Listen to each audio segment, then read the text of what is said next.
आपका नाम? अच्छा विद्या, बैठो बैठो। कुछ पढ़ा है इसके पहले? कुछ भी नहीं? कोई बात नहीं, कुछ नहीं पढ़ा है तो अब पढ़ लेंगे और सीख भी जाएंगे। और सीखने के लिए केवल एक मन होना चाहिए, पढ़ना। अभी एक एक बच्ची आई हुई थी मिलने के लिए, तो मैं उससे पूछ रहा था, बहुत बड़े बड़े संस्थाओं में उत्तर मुगल पे 8-8 लेक्चर, 10-10 लेक्चर हो रहे हैं मॉडर्न इंडिया में। आप सोचिए कि क्या स्थितियां बनेंगी। 10 लेक्चर उत्तर मुगल पे। इसका मतलब क्या है, अगर आप ऐसे समझें, उत्तर मुगल का मतलब क्या है? 1707 औरंगजेब की मौत जब हुई तो मुगलों की स्थिति क्या हुई, मुगल कैसे बिखर गए, और उस बिखरने के बाद लगभग 12 शासक हुए। क्या उनको पढ़ना बहुत ज्यादा जरूरी है? अगर हम अपना पीवाईक्यू उठा के देखें तो वहां से ऐसे प्रश्न नहीं है। लेकिन क्या चल रहा है यहां? इतना पढ़ा दे रहे हैं बच्चों को कि उनका दिमाग पागल हो गया कि हिस्ट्री तो पढ़ना ही नहीं कोई चाहता। हिस्ट्री पढ़ने का तरीका जो हम आपके साथ डील करते हैं वही तरीका है कि आप ये समझिए कि अगर आपने उत्तर मुगल पढ़ना है तो उत्तर मुगल के बाद भारत में क्या राजनीतिक व्यवस्था रही और क्या समाज में परिवर्तन आया, क्या अर्थव्यवस्था में परिवर्तन आया, क्या धर्म में परिवर्तन आया, और कैसे क्षेत्रीय राज्य बने। बस इतनी बात समझनी है। अवध बना, बंगाल बना, हैदराबाद बना, और मॉडर्न इंडिया में बेसिकली शुरुआत होती है यूरोपीय कंपनियों के आगमन से। लेकिन अगर यूरोपीय कंपनी पे हम ना आकर 10 दिन केवल उत्तर मुगल ही पढ़ाएं तो बच्चों का क्या हित होगा? नहीं हो सकता। यहां पर पहले ही स्टार्टिंग से ही बच्चों के साथ समस्या में उनको डाल दिया गया। अब बच्चे बाद में कंफ्यूज होते होते होते होते, ये मैं उस संस्थान की यहां पर आपके सामने चर्चा कर रहा हूं जहां 10,000 8,000 बच्चे एडमिशन ले रहे हैं। अभी मैं चर्चा कर रहा तो मेरा तो दिमाग उनके ये चल रहा है भाई। अच्छा, जो बच्चा होता है बिल्कुल नया होता है, भोला भाला होता है, उसको पता नहीं होता, वो उलझ जाता है। तो हमें यहां पर पढ़ते समय दो बातों का ध्यान रखना है विशेष रूप से, जो मैं आपको बताता हूं अक्सर। पहला तो पीवाईक्यू देखना है, प्रीवियस ईयर क्वेश्चन। दूसरा, लुसेंट हमको बाइबल की तरह से अपने पास रखनी है। लुसेंट एक बुक है जो सामान्य ज्ञान की, उसमें फैक्चुअल इंफॉर्मेशन खूब दी गई है, और जब भी आप कोई टॉपिक आपको पढ़ाया जाए तो उससे फैक्चुअल इंफॉर्मेशन फुटनोट्स के रूप में आप बना लें। बहुत लिखना नहीं है, केवल आपको समझ में आना चाहिए। और जब भी पढ़ना है तो एक कॉपी साथ में होना चाहिए कि हम पढ़ भी रहे हैं तो हाथ भी चल रहा है, किसी को हमको जो दिखाना नहीं है, हम अपने लिए पढ़ रहे हैं। सामान्य सी भी जानकारी अगर आपको चाहिए तो आप अपने आप को ऐसे जगह लेकर जाओ जहां से आपको कुछ मिले, और प्रीवियस ईयर के क्वेश्चन आपको सही जो रास्ता है वो दिखाते हैं कि सही रास्ता क्या है। इसलिए यहां आएंगे आप तो आपके पास दो चीजें हमेशा रहनी चाहिए। जो टॉपिक चलेगा उस पर आपके पास एक तो घटना चक्र ले लीजिए, और दूसरा लुसेंट फैक्ट, और वहां से प्रीवियस ईयर, और यहां मैं आपका कॉन्सेप्ट क्लियर करूंगा। तीसरी बात, यहां पर एनसीईआरटी भी साथ में मेंटोर के साथ चलेगी, तो तीन तरफ से जब हम प्रहार करेंगे तो टॉपिक हमारा कवर हो जाएगा। हम यहां से सफलता चाहते हैं बहुत जल्दी बच्चों की, क्योंकि हमारा तरीका यह है कि हम ये दिखाना चाहते हैं कि कम बच्चों की भीड़ से रिजल्ट कैसे आता है। अगर यहां पर 10-20 बच्चों में से अगर 2 बच्चा रिजल्ट दे दिया तो हम 1000 लोगों पर भारी हैं फिर, और अपने आप फिर हमारा हमें नहीं बताने की जरूरत है कि हम कौन हैं, क्या करते हैं, अपने आप बच्चे बता देंगे। और ये जो तरीका है ये हमने बच्चों पर अप्लाई करके देख लिया है, इसका रिजल्ट आता है। इसके एग्जाम्पल हैं, इसके उदाहरण हैं, और ये जो उदाहरण हैं इससे समझना पड़ेगा कि ये उदाहरण क्यों बनते हैं। इसीलिए आप अपनी मेहनत पे विश्वास करिए, खुद की मेहनत और सही मार्गदर्शक, क्योंकि यहां पर जो हिंदी माध्यम का बेड़ा गर्क है वो मार्गदर्शकों की वजह से ही है। रिजल्ट आप अपनी मेहनत से लेकर आओगे, लेकिन मार्गदर्शन अभी ही हमने आपको कुछ सही बात नहीं बताई तो आप तो गलत रास्ते पर निकल जाओगे, आपका जो रास्ता है वही बदल जाएगा। तो हम लोगों को इसी पे काम करना है। क्या बात समझ में आ रही है? चलिए, अभी हम लोग यहाँ पर जो चर्चा कर रहे हैं वो हम लोग चर्चा कर रहे थे कि किस तरीके से राजपूत काल में क्या क्या चीज़ें हो रही थी और राजपूत काल है क्या। अगर राजपूत काल को समझें तो राजपूत काल को समझने के लिए राजपूत काल, इसके और भी नाम है राजपूत काल के, सामंतवाद, पूर्व मध्यकाल, है ना, और 750 ईस्वी से लेकर 1206, और यही 1206 में अगर आप देखें इसके बाद दिल्ली सल्तनत की स्थापना होती है भारत में। दिल्ली सल्तनत,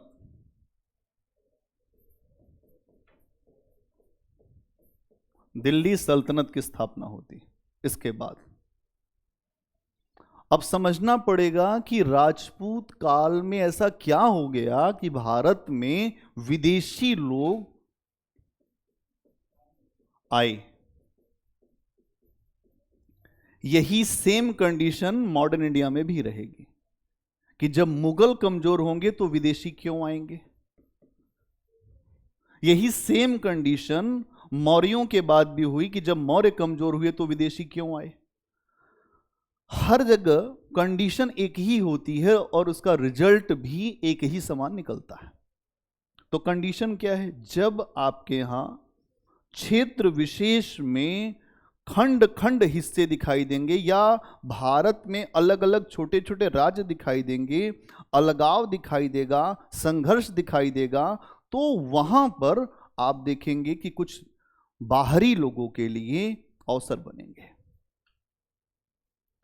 तो पूर्व मध्यकाल या राजपूत काल का जो स्ट्रक्चर है वो ये है कि अब भारत में भूमि दान बहुत ज्यादा हो रहा है राजपूतों के काल में, और भूमि दान के वजह से भूमि का महत्व बढ़ा, और भूमि का महत्व जब बढ़ने लगा तो अलग अलग हिस्सों में भारत के मानचित्र में अगर आप देखें तो अलग अलग हिस्सों में आपको एक स्वतंत्र राज्य दिखेंगे। क्या दिखेंगे? स्वतंत्र राज्य। जब भी स्वतंत्र राज्य होंगे तो केंद्रीय सत्ता कोई नहीं होगी। केंद्रीय सत्ता का मतलब क्या है कि अगर कोई ऐसा केंद्र होगा जो किसी को अलग नहीं होने देगा। अब 750 के बाद भारत का जो राजनीतिक स्वरूप है उसमें केंद्रीय सत्ता बड़ी कमजोर सी है या नहीं है, और जब केंद्रीय सत्ता नहीं रहेगी या कमजोर रहेगी तो ऐसा राज्य जो बनेगा उस राज्य में ग्रामीण व्यवस्था दिखाई देगी। क्या दिखाई देगा? विकास, ग्रामीण व्यवस्था दिखाई देगी। और जब ग्रामीण व्यवस्था दिखेगी तो ग्रामीण व्यवस्था में एग्रीकल्चर होता है, और जब एग्रीकल्चर होगा तो व्यापार बंद हो जाएगा। इसीलिए राजपूतों के काल में हमें व्यापार वाणिज्य के नुकसान के साक्ष्य मिलते हैं। इस समय हमें नगरों का पतन दिखाई देता है। इस समय हमें नगरीय केंद्र, जो व्यापारिक केंद्र थे, उत्पादन के केंद्र थे, उनका पतन दिखाई देता है। इस समय हमें मुद्रा व्यवस्था घटती हुई दिखाई देती है। मुद्रा नहीं चल रही है, वस्तु विनिमय चलने लगा। तो भाई आप तो पिछले समय में चले गए, आपको आगे बढ़ना चाहिए था। लेकिन जब हमारा समाज पुरानी परंपराओं, कूपमंडूक व्यवस्थाओं में जाता है तो हम पिछड़े ही होते हैं। ऐसे बहुत सारे समाज अभी भी हैं जहां पर पिछड़ी मानसिकता दिखती है। क्यों? क्योंकि हम नई चीज को स्वीकार नहीं करते। यहां पर सामंतों ने अपने अपने आप को अलग अलग हिस्सों में स्वतंत्र कर दिया। तो जो भारत पहले आंतरिक और बाह्य व्यापार, अगर आप सिंधु घाटी सभ्यता में देखें तो आंतरिक व्यापार भी है, बाह्य व्यापार भी है। इसके बाद आप देखते हैं 600 बीसी जो बुद्ध का काल है, उस समय धीरे धीरे हमने व्यवस्थाओं को बदला और मौर्य काल तक आते आते आपके बाहरी व्यापार भी हैं, आंतरिक व्यापार भी हैं। मौर्योत्तर काल में तो इतना बड़ा व्यापार दिखता है कि पूछिए मत, सब जगह व्यापार कर रहे हैं आप। और गुप्तों के काल में समस्याएं खड़ी होनी शुरू हुई, क्योंकि गुप्त राजाओं ने अपने अधिकारियों को भूमि दान देना शुरू किया, ब्राह्मणों को भूमि दान देना शुरू किया, मंदिरों को भूमि दान देना शुरू किया। और जब भूमि दान शुरू हुआ तो जब गुप्त कमजोर हुए तो वही सामंत बाद में गुप्तोत्तर काल में उठने लगे और वही उठते उठते राजपूतों के रूप में प्रस्तुत हुए, जिनको कर्नल टाड ने राजपूतों के इतिहास में बताया कि अग्निकुंड से कुछ वर्ग उत्पन्न हुए जिनके पास अधिकार था शासन करने का, और इन लोगों के शासन के अधिकार के कारण भारत का बेड़ा गर्क हो गया। अगर भारत को एक करके रखा होता तो हो सकता है कि उस समय इस्लामी जो राज्य भारत में स्थापित हुआ वो ना हो पाता, लेकिन हम समझ नहीं पाए, हमने चीजों को नुकसान किया। जब आप देखेंगे कि एग्रीकल्चर की व्यवस्था, इस समय एग्रीकल्चर पे बहुत जोर है, क्योंकि अलग अलग हिस्से हैं, अलग अलग हिस्सों में सामंत हैं, वो कहेंगे कि हम व्यापार नहीं करेंगे। और जब व्यापार नहीं करेंगे तो इस समय एक विशेष चीज दिखाई देगी, बंद अर्थव्यवस्था। क्या दिखेगा?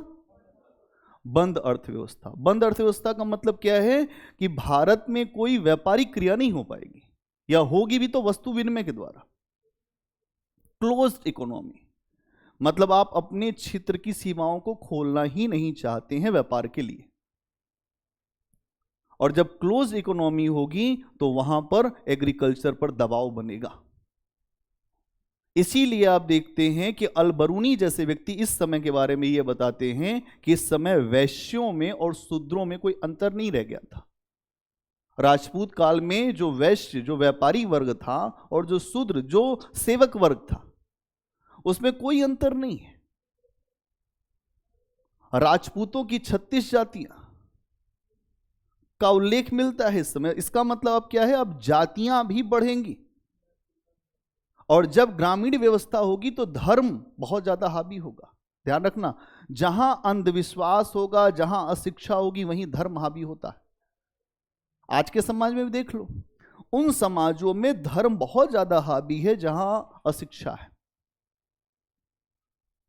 तो उस समय अगर सामंतों ने व्यापार को, शिक्षा को, व्यवस्थाओं को नुकसान पहुंचाया तो लोगों के जीवन में धर्म की चीजें बहुत बढ़ गई।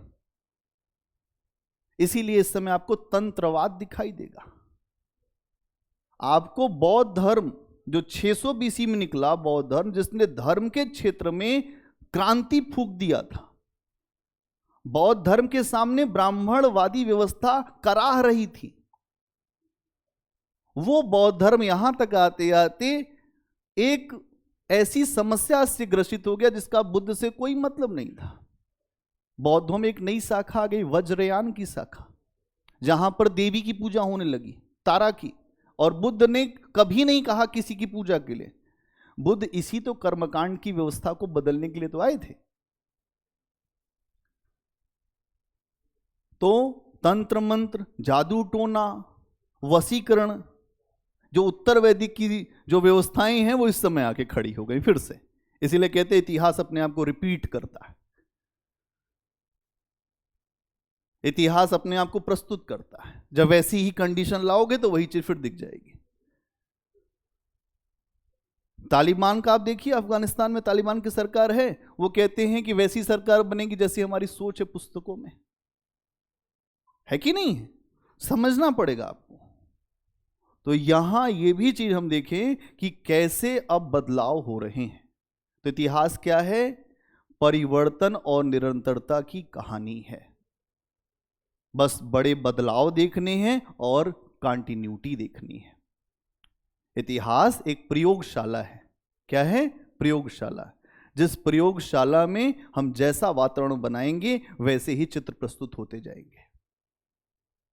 तो इतिहास को समझने का नजरिया एक अधिकारी के लिए, प्रशासक के लिए जो होना चाहिए वो हम देने का प्रयास करेंगे। हाँ, हम आपको फैक्ट में बिल्कुल उलझाएंगे नहीं। फैक्ट आपको हमें पढ़ाना होगा तो हम आपको कुछ पुस्तकों से पढ़वा ले जाएंगे। हम यहां पर आपको कॉन्सेप्ट की क्लियरिटी करेंगे। क्या क्लियर है दिमाग में? उसी तरीके से ही चलना है। तो यहां आप देख रहे हैं कि तंत्रवाद का असर आता है। कुछ लिखा था इसमें, धर्म के बारे में लिखना था, अर्थव्यवस्था के बारे में लिखना था। थोड़ा सा अर्थव्यवस्था के बारे में लिखिए।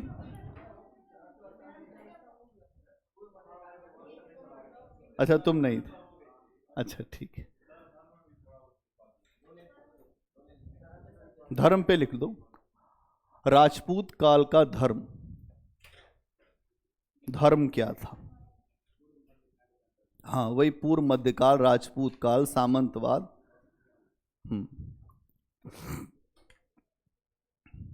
लिखिए। इस काल में अच्छा, ठीक है, आगे लिख दो। एक बार फिर से लिख लो, जिसने जो लिखा है वो लिखा है, मुझे एक बार स्टार्ट करने दो। इस काल में ब्राह्मण धर्म एक अच्छी अवस्था में था। इस काल में ब्राह्मण धर्म एक अच्छी अवस्था में था। इसके अलावा हमें शैव और वैष्णव धर्म भी अच्छी अवस्था में दिखाई देता है। शैव और वैष्णव धर्म भी अच्छी अवस्था में दिखाई देता है। अगला पॉइंट, शैव संप्रदाय में हमें कुछ उप संप्रदाय भी दिखाई देते हैं। शैव संप्रदाय में हमें कुछ उप संप्रदाय भी दिखाई देते हैं, जैसे पाशुपत संप्रदाय,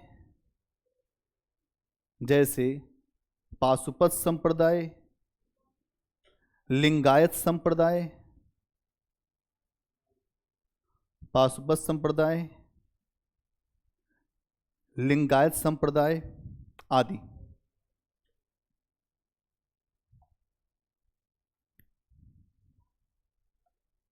ठीक है, अगला पॉइंट बनाइए।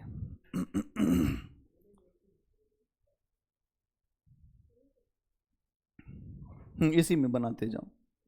एक चीज आपको यहां पर और दिखती है, बौद्ध धर्म का पतन इस काल में। बौद्ध धर्म का पतन क्यों हुआ, अभी मैंने आपके सामने रखा। बौद्ध धर्म की मिशनरी भावना का धर्म था। बुद्ध की फिलॉसफी में लोग मानव केंद्र में था। बुद्ध ने मानव को केंद्र में रखा, वर्ण व्यवस्था को तोड़ दिया। बुद्ध ने कहा वर्ण व्यवस्था की जरूरत नहीं, और ब्राह्मणवादी जो व्यवस्था है, वैदिक कर्मकांड की जो व्यवस्था है, वो वर्ण व्यवस्था को मानती है। बाद में जो भारत की हार हुई है विदेशियों के आगे, उसके पीछे ये वर्ण व्यवस्था बहुत ज्यादा जिम्मेदार है। आपने एक वर्ग विशेष को लड़ने की जिम्मेदारी दिया, अगर वो वर्ग विशेष हारेगा तो बहुत बड़ी आबादी हार जाएगी। दुनिया का ऐसा कोई देश नहीं है जहां इस तरह की वर्ण व्यवस्था हो। इसीलिए अंग्रेज जब आए तो वो हंसते थे हमारे ऊपर। अंग्रेजों के यहां केवल यही कॉन्सेप्ट था कि हम नस्ल के आधार पर हम सब श्रेष्ठ हैं।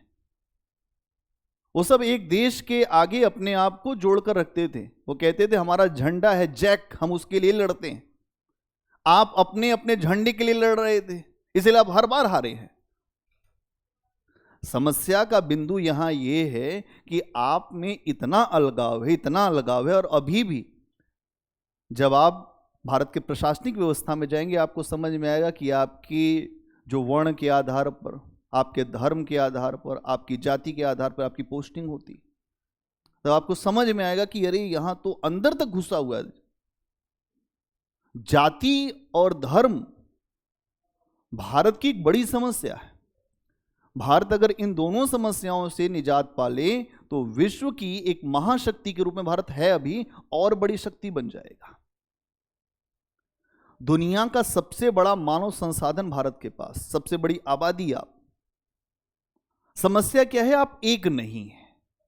और यही विदेशी शक्तियों के लिए हमेशा मुख्य बिंदु रहता है कि वो ये जानते हैं कि भारत में हर वर्ग अलग अलग ही है, इनकी सोच अलग अलग है। तो यहां आप देखते हैं बौद्ध धर्म में क्या समस्या हुई, थोड़ा लिख दो। बौद्ध धर्म के पतन के कारण, बौद्ध धर्म के पतन के कारण, इस समय बौद्ध धर्म के पतन के कारण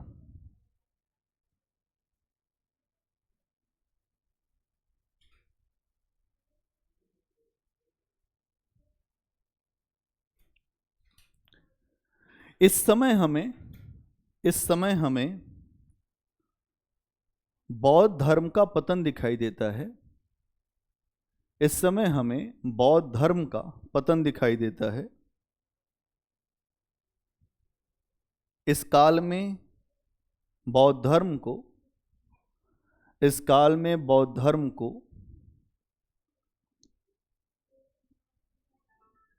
केवल बंगाल के पाल शासकों ने, इस काल में बौद्ध धर्म को केवल बंगाल के पाल शासकों ने अपना संरक्षण प्रदान किया।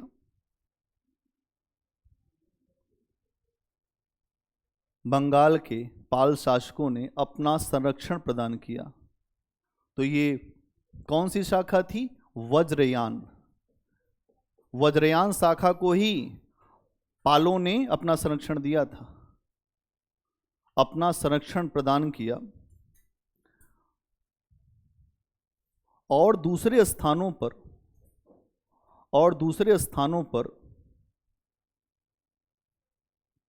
इस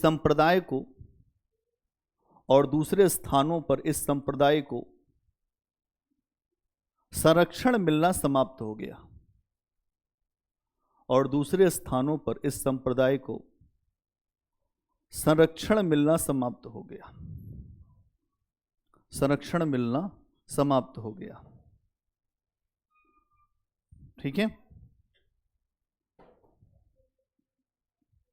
इस समय हमें बौद्ध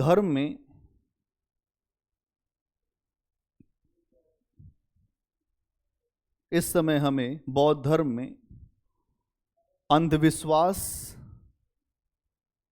और रूढ़ियां दिखाई देने लगती हैं। इस समय बौद्ध धर्म में हमें अंधविश्वास और रूढ़ियां दिखाई देने लगती हैं।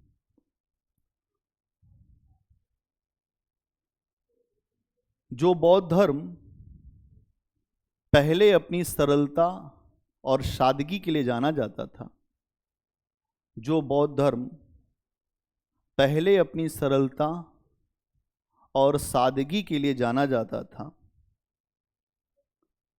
अब उसमें तंत्र मंत्र,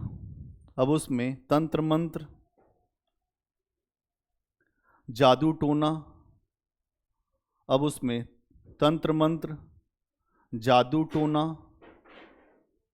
अब उसमें तंत्र मंत्र, जादू टोना जैसी बुराइयां प्रवेश कर गई थी। जैसी बुराइयां प्रवेश कर गई थी। क्या कर गई थी? प्रवेश मतलब अंदर चली गई थी।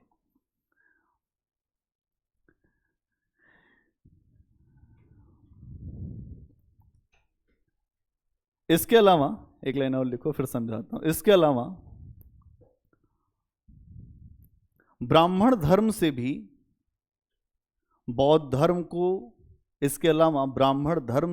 बौद्ध धर्म को चुनौती मिलने लगी। ब्राह्मण धर्म से बौद्ध धर्म को चुनौती मिलने लगी। हम लोग किस काल की बात कर रहे हैं? राजपूत काल। अब ये राजपूत काल क्या है? जब भारत में एक ऐसा समय आया जब यहां पर मुस्लिम आक्रमणकारी सफल हुए, थोड़ा बहुत इतिहास पढ़ा होगा आपने, तो क्यों सफल हुए, उसके पीछे की परिस्थितियां क्या हैं, उस पर हम लोग अभी चिंतन मनन कर रहे हैं। अभी हमने देखा कि जो बौद्ध धर्म पहले केवल अपनी सादगी, अपनी सरलता, अपने विचारों के लिए इतना ज्यादा उसको प्रोत्साहन मिला, बुद्ध को कई राजाओं ने अपना संरक्षण दिया, कहा कि बुद्ध आप हमारे यहाँ आइए। बुद्ध का इतना प्रभाव मंडल था, बुद्ध ने धर्म का इतना सरल रूप रखा है कि धर्म से ज्यादा सरल हो नहीं सकता। वो बुद्ध राजपूत काल तक आते आते उनके दर्शन में इतनी रूढ़ियां आ गईं कि बुद्ध ने जो कुछ नहीं कहा था वो भी लोग बुद्ध का नाम लेकर कहने लगे। ऐसा होता है। जैसे मान लीजिए कि एक आपको उदाहरण बताता हूं। अभी कर्नाटक का इलेक्शन हो रहा है कर्नाटक का इलेक्शन, वो मुद्दा अलग है। उस इलेक्शन में हर व्यक्ति अपना ट्रांसलेटर लेके जा रहा है, अनुवादक। भारत के प्रधानमंत्री भी जा रहे हैं अनुवादक लेके, अमित शाह भी अनुवादक लेके जा रहे हैं, जो राहुल जी भी जा रहे हैं, और जो मैडम भी जा रही हैं, सोनिया जी भी, आज उनकी रैली भी है। अब हो क्या रहा है, ये लोग बोल कुछ और रहे हैं, अनुवादक कुछ और ट्रांसलेशन करके बोल रहा है। अब ये समस्या है। मोदी जी ने बुलाया अनुवादक को, गए इधर आओ, जल्दी से दौड़ के कहे यार हम जितना बोले उतने बोलो, केवल ज्यादा क्यों बोलते हो। ये बड़ी समस्या है। लोग सुनते कुछ और हैं, समझते कुछ और हैं, क्योंकि हम सब का विवेक और बुद्धि अलग अलग है। तो गुरु कुछ और कहता है, चेला कुछ और समझ जाता है। इसके लिए फ्रीक्वेंसी सेट करनी पड़ती है। जब हम लोग पहले क्लास शुरू करते हैं तो पहले ही बताते हैं, भाई हमारा तरीका ये है, इस तरीके से आप ऐसे चलेंगे और इस तरीके से हम बढ़ते बढ़ते ये काम कर जाएंगे। तो फ्रीक्वेंसी सेट हो गई स्टूडेंट की और टीचर की, तो टीचर जितना बता रहा है वो सब कुछ समझ में आ जाएगा। और फ्रीक्वेंसी सेट नहीं हुई तो टीचर उल्टा भी लटक जाएगा, तब भी कुछ समझ में नहीं आएगा। इसलिए सबसे पहले फ्रीक्वेंसी सेट। तो आज ही मैं इस बात को समझ रहा था कि कैसे कोई बात रखी जा रही है, उस बात का अनर्थ हो जा रहा है। इसलिए भाषा की जानकारी होना जरूरी है। भाषा पर आप अगर कुछ बोल रहे हैं तो ये जरूर उस पे एक बात होना चाहिए कि वो बात वैसे ही पहुंचे। अधिकारी बनने के बाद ये एक बड़ी समस्या आती है, इसको कहते हैं इंटरपर्सनल स्किल, अंतर व्यक्ति कौशल, संप्रेषण की क्षमता। हम कुछ कह रहे हैं, उतनी बात समझ में आनी चाहिए। आप डीएम हो गए, आपने कुछ बोला, वहां पे समझ में नहीं आएगा किसी को। कुछ लोग इतना जल्दी जल्दी बोल देते हैं कि सामने वाले को समझ में नहीं आता। अधिकारी नहीं समझ पा रहा है आपके अंतर्गत जो काम कर रहा है कि बोलते साहब क्या है, वो अपना पूरा दिमाग लगाया है, चौकन्ना है, क्या बोली मैडम, अब समझ में नहीं है मैडम। अब मैडम से पूछे कैसे, अब मैडम से बहुत डर लगता है। अब मैडम केवल देखती हैं ऐसे ऐसे करके, नहीं। यहां समस्या बहुत, इसीलिए संप्रेषण कौशल को विकसित करने का काम इंटरव्यू में, जब आप इंटरव्यू देते हैं, वो इंटरव्यू इसीलिए होता है कि आप बोल पाएंगे कि वहां जाकर लोग आपके सामने आकर आपकी बात ही नहीं समझेंगे। हमने दिल्ली विश्वविद्यालय में 21 इंटरव्यू दिए। कितने? 21 जगह, 21 कॉलेजों में हुआ भी, लेकिन इंटरव्यू खूब दिए, उसके बड़े अनुभव मुझे मिले। इंटरव्यू में जाते थे तो क्या जानना चाहते, बोर्ड को समझना होता है। वेट योर टाइम, अपने समय को समझिए। आपको हो सकता है कि उस समय जो कुछ पूछा जा रहा है नहीं आ रहा है, लेकिन ऐसा प्रश्न आपके सामने आएगा जहां आपको बहुत अच्छा आता है, उस पर आप जवाब करिए, गलत मत बताइए। तो यहां पर हम लोग हर एंगल पर आपके साथ चर्चा करते रहेंगे कि जो जो अनुभव हमारे पास है वो सारा अनुभव आपको भी मिलता जाएगा। तो यहां पर इस चीज को समझना। अगला पॉइंट बनाइए, राजपूत काल में तंत्र संप्रदाय। राजपूत काल में तंत्र संप्रदाय, तंत्र,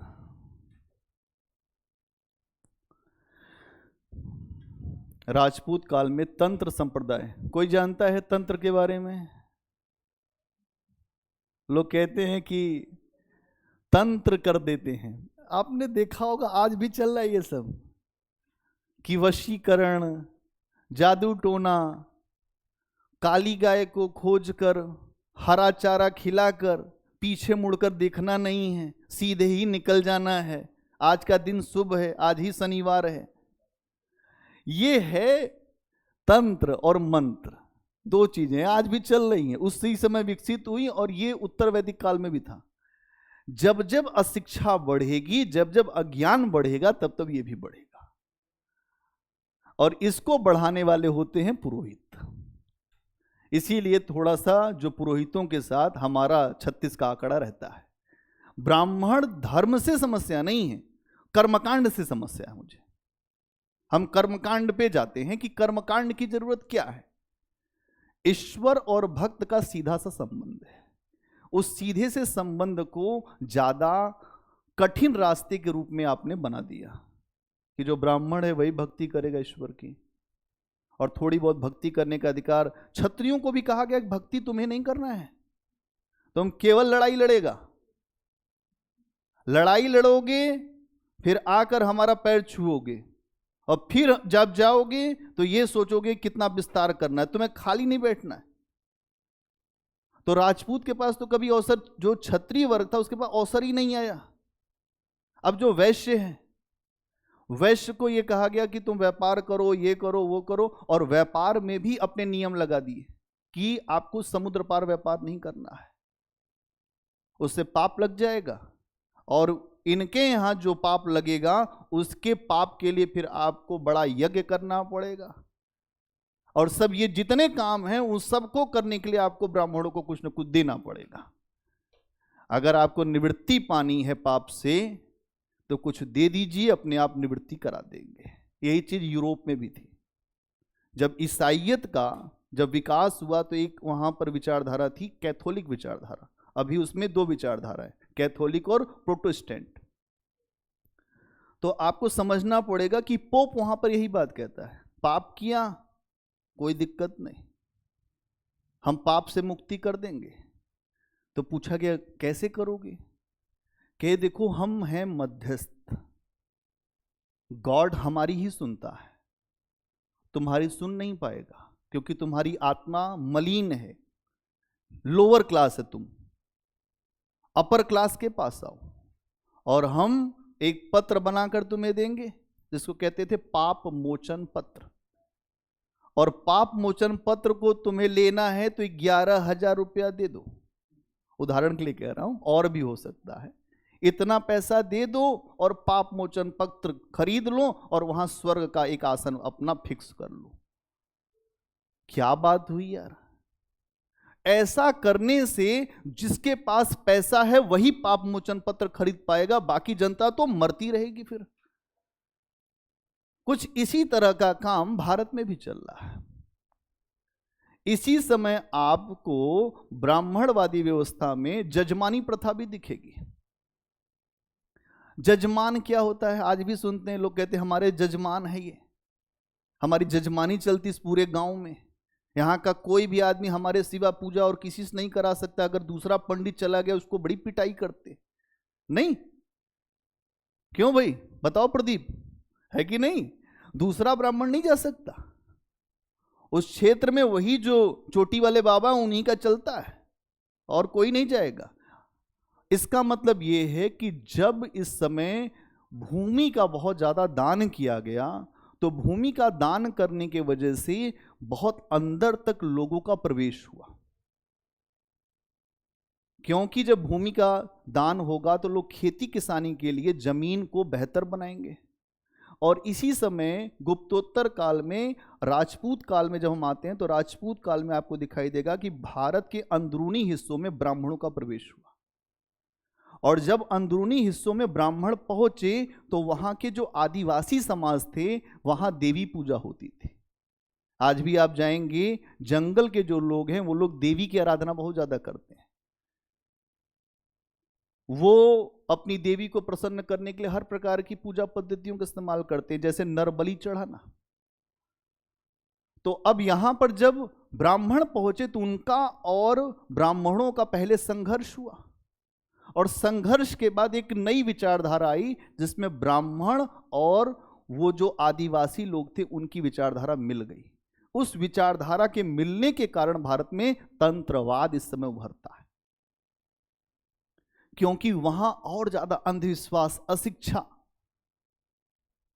आगे चल के आप मॉडर्न इंडिया में देखेंगे, मॉडर्न इंडिया में बिरसा मुंडा का जब विद्रोह होता है, मुंडा विद्रोह, तो बिरसा मुंडा के विद्रोह में अगर आप 1899 1900 में हुआ था, और उस समय उस विद्रोह में बिरसा मुंडा ने अपने आप को ईश्वर का अवतार घोषित कर दिया था।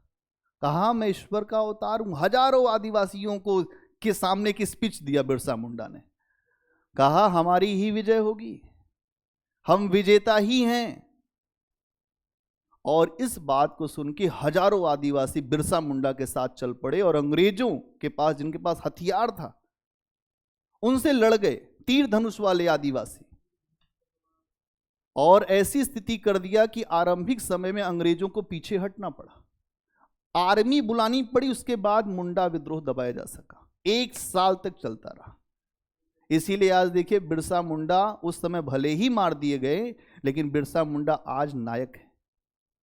आज झारखंड की राजनीति में बिरसा मुंडा ही छाए रहते हैं। जब आप रांची जाएंगे तो वहां बिरसा मुंडा चौक है ना। तो जो उस समय अपना बलिदान किया वो बाद में नायक बना, भले ही वो हार गया। अब देखिए, महाराणा प्रताप हारे थे, ऐसा कुछ इतिहासकार कहते हैं, लेकिन हारने के बाद भी वो नायक है। क्यों? क्योंकि विपरीत परिस्थितियों में जब व्यक्ति किसी के सामने खड़ा रहता है, उस व्यक्ति का नाम हमेशा अमर होता है। शिवाजी को औरंगजेब ने अपनी जेल में बंद कर लिया था, भाग खड़े हुए फल की टोकरी में बैठ के। छोटे से थे, बहुत ज्यादा हाइट वेट नहीं थी, शिवाजी बहुत छोटे कद के थे। हिम्मती इतने कि अफजल खां को मार दिया। 7 फुट का अफजल खां था, बगनक्खा पहन के गए, बीजापुर का था वो, मार दिया उसको। शाइस्ता खां औरंगजेब का मामा था। शाइस्ता खां को औरंगजेब ने भेजा था कि उसको पकड़ के ले आओ, जो शिवाजी को। शाइस्ता खां पूना में अपने महल में सो रहा था, अचानक ही शिवाजी छापा मारते थे। शिवाजी की लड़ाई थी गुरिल्ला, और यही चाइना में बाद में गुरिल्ला वार की पद्धति चली थी। वर्ल्ड हिस्ट्री जब पढ़ाऊंगा तब समझ में आएगा। शिवाजी जब व्यक्ति सचेत न हो उसी समय लड़ते थे। शाइस्ता खां सो रहा था, पहुंचते ही सारी उंगलियां काट लिया। शाइस्ता खां को समझ में आता, उससे पहले ही मामला बिगाड़ दिया शिवाजी ने। शाइस्ता का भाग निकला वहां से, कहा भैया यहां शिवाजी से लड़ना बड़ा कठिन काम है। औरंगजेब बहुत नाराज हुआ। तो हिम्मत है। आज आप चले जाइए महाराष्ट्र में, शिवाजी के नाम पे लोगों का खून गर्म है। ऑटो वाले से कह दीजिए, वो यही बोलेगा जय मराठा जय शिवाजी। कोई मतलब नहीं कि वो कौन सी जाति, कुछ नहीं। शिवाजी चूंकि वहां के रोल मॉडल है। समय आपका इतिहास लिखता है, इसीलिए गलत चीज का कभी समर्थन नहीं करना चाहिए। तो यहां आप देख रहे हैं कि जो राजपूत काल है, यहां पर कई सारी चीजें आ गई। तंत्र संप्रदाय आ गया, और तंत्र संप्रदाय में ये सारी चीजें आ गई। तो कुछ लिखो इसमें। इस काल में अनेक तंत्र संप्रदायों का उदय हुआ। इस काल में अनेक तंत्र संप्रदायों का उदय हुआ, जिसके अंतर्गत अनेक तंत्र संप्रदायों का उदय हुआ जिसके अंतर्गत जादू, टोना, बलि, जिसके अंतर्गत जादू, टोना, बलि आदि पर विशेष बल दिया गया।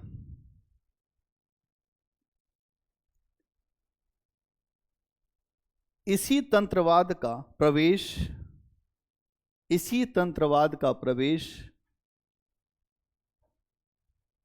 भारत के सभी प्रमुख धर्मों में, इसी तंत्रवाद का प्रवेश भारत के सभी प्रमुख धर्मों में हमें दिखाई देता है।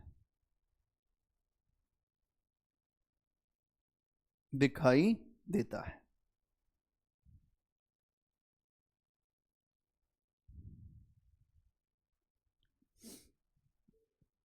अगला पॉइंट बनाइए, तंत्रवाद का उदय क्यों हुआ?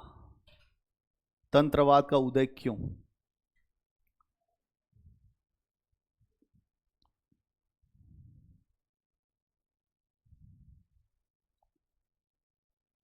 पहला पॉइंट, भारत में भूमि अनुदान के कारण, भारत में भूमि अनुदान के कारण, भारत में भूमि अनुदान के कारण अलग अलग हिस्सों तक लोग पहुंचने लगे। भारत में भूमि अनुदान के कारण अलग अलग हिस्सों तक लोग पहुंचने लगे, जिससे आदिवासियों की संस्कृति,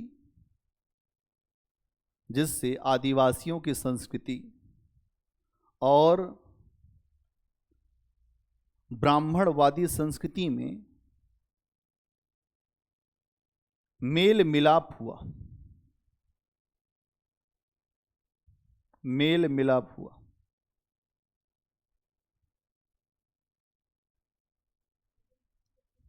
से मेल मिलाप हुआ। क्या हुआ? मेल और मिलाप। लोग मिलते ही है ना, कहीं जाते हैं किसी से तो, और जब मिलते हैं तो कुछ नया हो जाता है।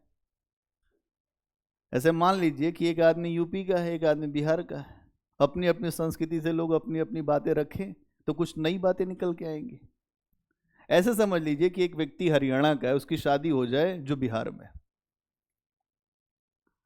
अब वहां जो संस्कृति बनेगी वो अद्भुत बनेगी, अलग तरीके की बनेगी।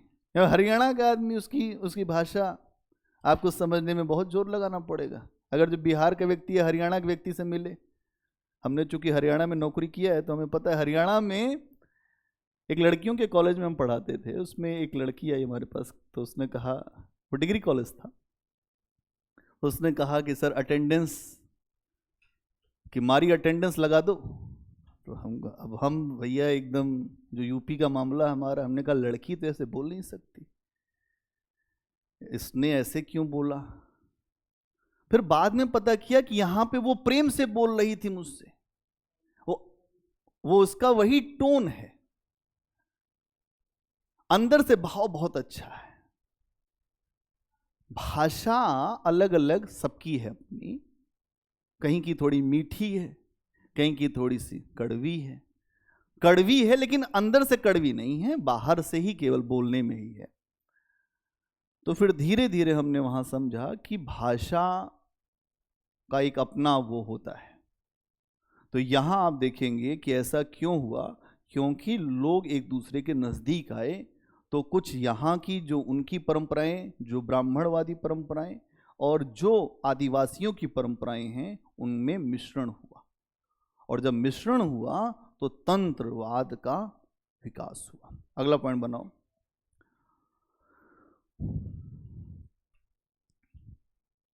पुरोहित वर्ग ने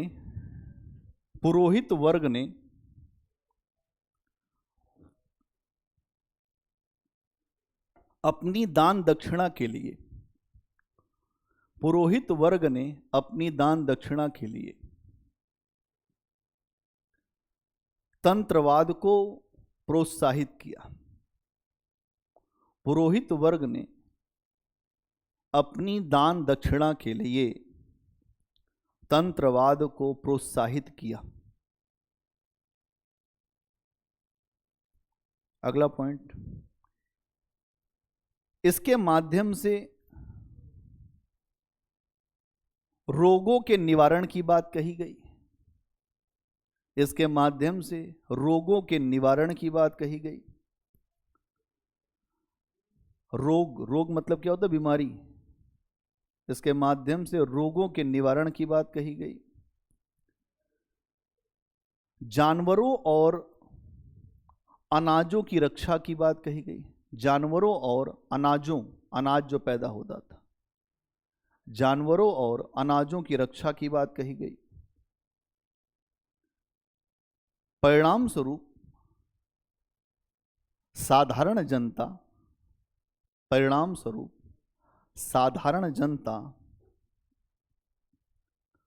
तंत्रवाद की ओर आकर्षित हुई। परिणाम स्वरूप साधारण जनता तंत्रवाद की ओर आकर्षित हुई। अभी क्या वर्तमान में है कि नहीं ये सब? बोलिए। अभी खूब चल रहा है, अभी माहौल बना हुआ है, पर्ची बन रही है तो बीमारी है, जाओ कृपा हो गई, सब कृपा चल रही है। अब समस्या इस बात की है कि ईश्वर का नाम तो है ही, वो ठीक बात है। कुछ लोग ऐसे होते हैं जिनके पास कुछ सिद्धियां होती हैं, सिद्धियों के माध्यम से कुछ बातें बताते हैं, लेकिन कोई ये कह दे कि हम रोग को ही आपका रोग ठीक कर देंगे, ये संभव नहीं है। कितनी भी बड़ी सिद्धि हो, अगर कोई जो प्रकृति के कार्यों में हस्तक्षेप करेगा तो उसे उतना लेना पड़ेगा, और लेने की क्षमता किसी में नहीं होती। लेने की क्षमता बहुत बड़े जो लोग होते हैं वही ले सकते हैं। वो अपना जो प्रचार नहीं करते। ईसा मसीह ने लोगों को ठीक किया, उन्होंने अपना कोई प्रचार नहीं किया। ईसा, मूसा, हाँ, जो संत मूसा, एक मूसा संत है, कई संत हुए इस दुनिया में, है ना। इनके द्वारा भी क्या किया गया? लोगों के कल्याण की बात की गई। लेकिन यहां आप देख रहे हैं कि जो कल्याण की बात इसलिए रखी गई कि ये कहा गया हम आपका रोग ठीक कर देंगे।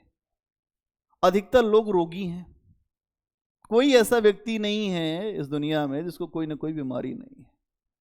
अगर किसी को तन की बीमारी नहीं है तो मन की बीमारी है। आजकल मन की बीमारी बहुत चल रही है, डिप्रेशन चल रहा है लोगों को। अब पूछिए, हर तीसरा आदमी डिप्रेशन का शिकार है। हमारा मन ही नहीं लग रहा है, और मन लगेगा कैसे? मन में कुछ और चल रहा है और शरीर कुछ और कह रही है। यहां क्या है कि जो समाज है उसके मनोविज्ञान को समझा गया कि लोग अधिकतर जो रोगी हैं तो उनका कल्याण हमारे पास है, तो पुरोहित वर्ग उभरने लगा और पुरोहितों के सामने हर मामले जाने लगे। कोई बीमार हुआ वो भी पुरोहित के यहाँ। किसी के ऊपर आमतौर पर कुछ ऐसी चीजें होती हैं कि मान लीजिए कि कोई है जिसको कह दिया कि वो कि भूत आता है। नहीं, आपने सुना होगा भूत प्रेत की सारी कहानियां लोग सुनाते रहते हैं। अब भूत प्रेत होते हैं कि नहीं होते उस पर नहीं जाना है। अगर होता है तो वो केवल हमारे मन के वजह से होता है। एक लॉ है आकर्षण का सिद्धांत। हमारा सिद्धांत क्या है? हम अच्छी चीजों को आकर्षित करेंगे तो अच्छी चीजें रहेंगी, खराब चीजों को आकर्षित करेंगे तो खराब चीजें। इस दुनिया में सब कुछ है, लेकिन हम मन से बहुत अच्छे रहें तो हमारा कोई कुछ नहीं बिगाड़ सकता, कोई कुछ भी हो। इसीलिए तुलसीदास जी ने कहा कि हरि भक्तन के नहीं व्यापत काल दोष ग्रह बाधा भूत प्रेत भवानी, ये सब कुछ नहीं पकड़ता है। लेकिन तब जब एक ईश्वर की आप आराधना करते हैं, ये ईश्वर एक ही है, उस ईश्वर के प्रति अगर आप आगे बढ़ते हैं तो ये सब कुछ नहीं कर सकता आपको। लेकिन यहां क्या बताया गया कि सब चीजों का समाधान हम करेंगे, और इससे समाज में और रूढ़ियां फैलती चली गई। तंत्रवाद विकसित होता गया और ये तंत्रवाद सबको अपने अंदर समाहित कर ले गया, चाहे वो जैन धर्म हो, चाहे वो बौद्ध धर्म हो, चाहे वो ब्राह्मण धर्म हो, सब में तंत्रवाद दिखाई देता है। जो बौद्ध धर्म कभी भी मूर्ति पूजा पे नहीं बात करता था, उस बौद्ध धर्म में मूर्ति पूजा होने लगी महायानियों के कारण।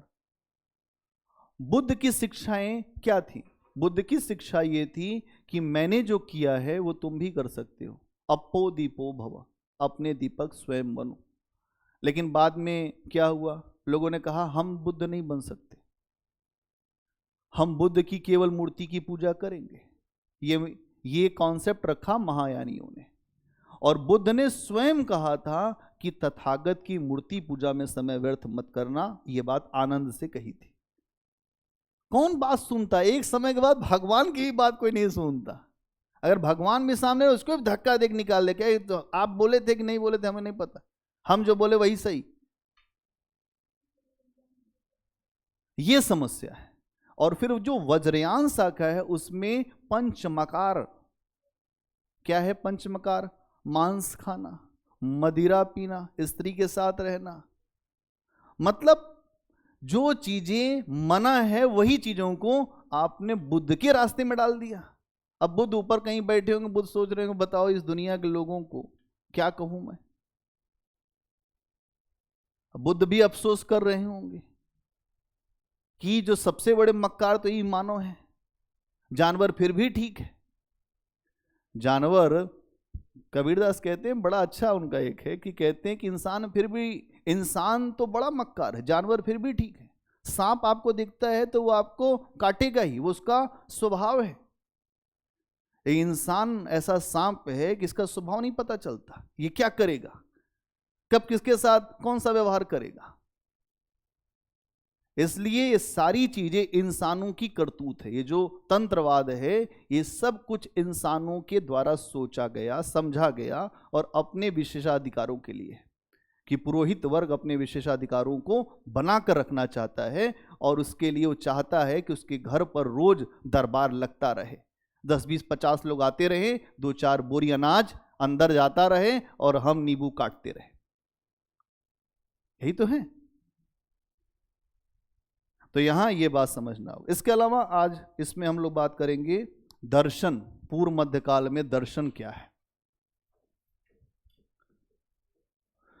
पूर्व मध्यकाल में दर्शन,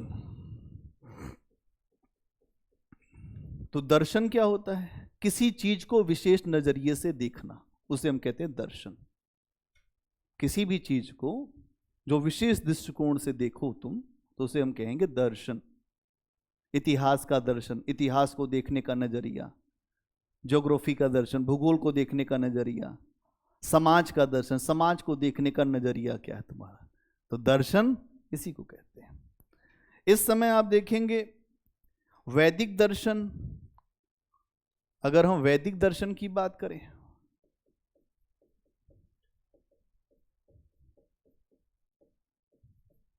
इसके अलावा और आपको यहां पे दिखाई देगा जो बौद्ध दर्शन।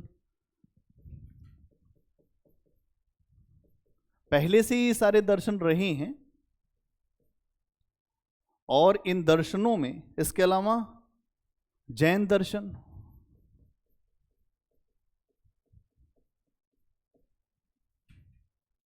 इसके अलावा और क्या है, भौतिकवादी दर्शन, जिसमें आते हैं आपके चार्वाक।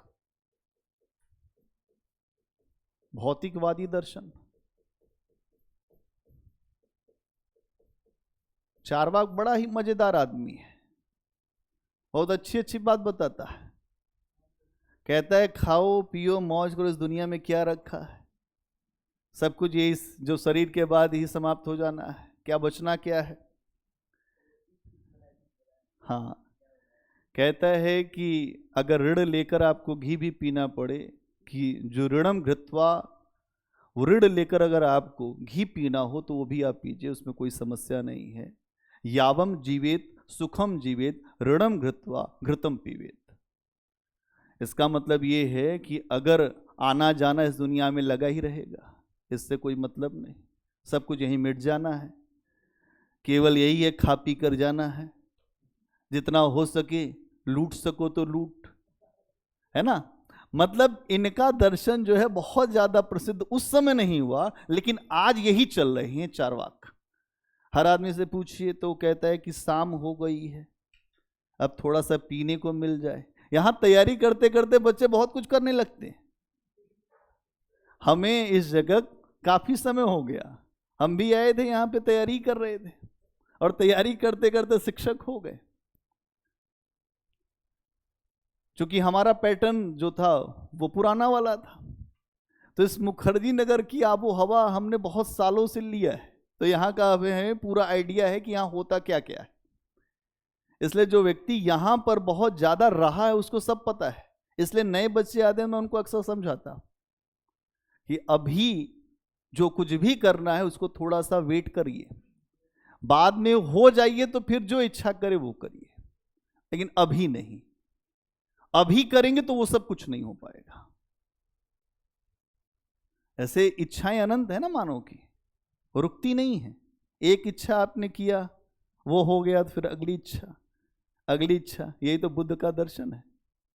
तो यहां पर भौतिकवादी दर्शन, इसके अलावा आपको षड दर्शन की बात होती है। षड दर्शन 6 दर्शन है। ये सब दर्शन आपके सामने इसके पहले आ चुके हैं, थोड़ी थोड़ी चर्चा मैं अभी आपके सामने कर दूंगा। षड दर्शन जो इस समय आपको दिखेंगे, पहला न्याय, वैशेषिक,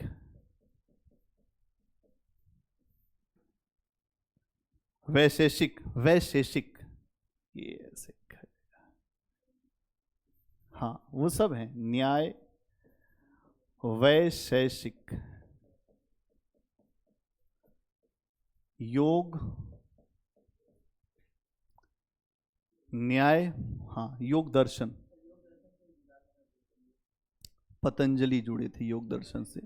अभी धीरे धीरे रे मना, धीरे सब कुछ हुए, थोड़ा रुक जाओ, फिर पहले इसको पढ़ लो, फिर आगे हम बढ़ेंगे। योग, फिर सांख्य दर्शन,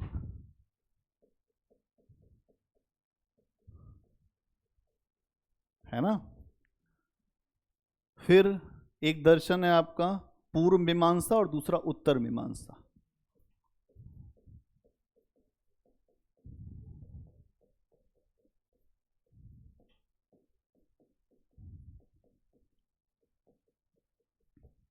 एक, दो, तीन, चार, पांच, 6।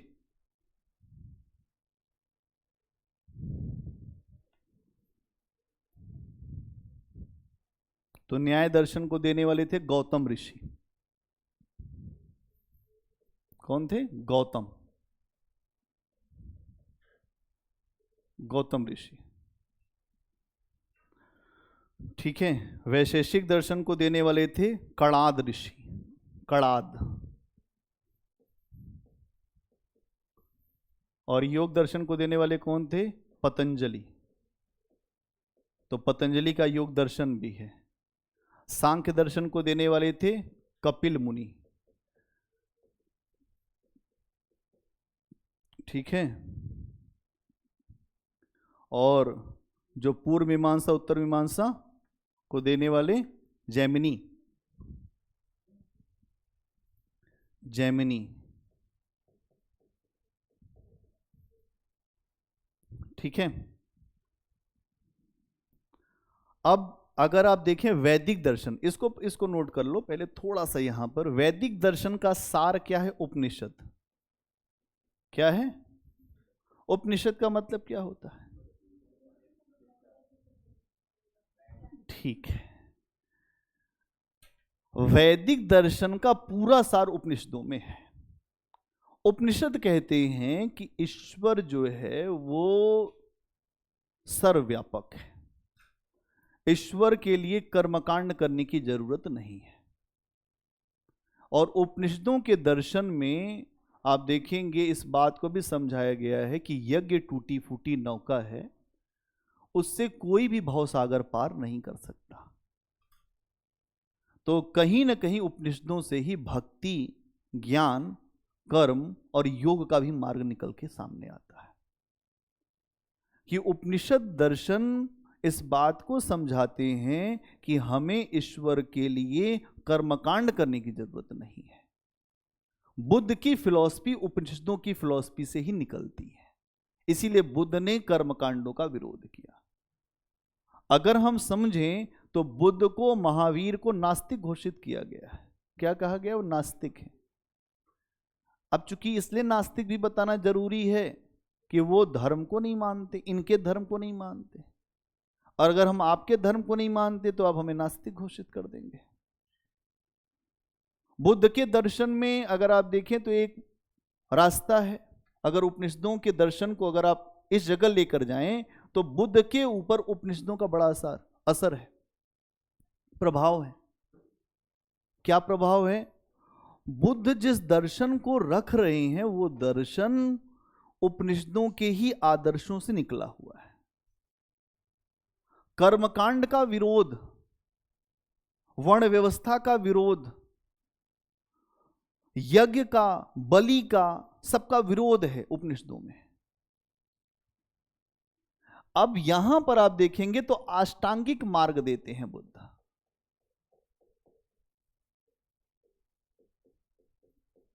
बुद्ध कहते हैं हमारे जीवन में मुक्ति का मार्ग है 8 रास्ता। बुद्ध ने इसके अलावा एक बात और समझाई, उन्होंने कहा ये संसार दुखमय है। क्या है? इस दुख का कारण हम खुद हैं। इसके बाद उन्होंने कहा कि इस दुख का निरोध हो सकता है। 4 आर्य सत्य यही है, इस दुख का निरोध हो सकता है। फिर उन्होंने कहा इस दुख के निरोध का मार्ग है। तो ये क्या है? 4 आर्य सत्य। क्या है 4 आर्य सत्य? संसार दुखमय है, संसार दुखमय है। फिर क्या कहते हैं? दुख का कारण है। फिर यहीं कर दी इच्छा। फिर दुख का निरोध है। फिर दुख के निरोध का मार्ग है।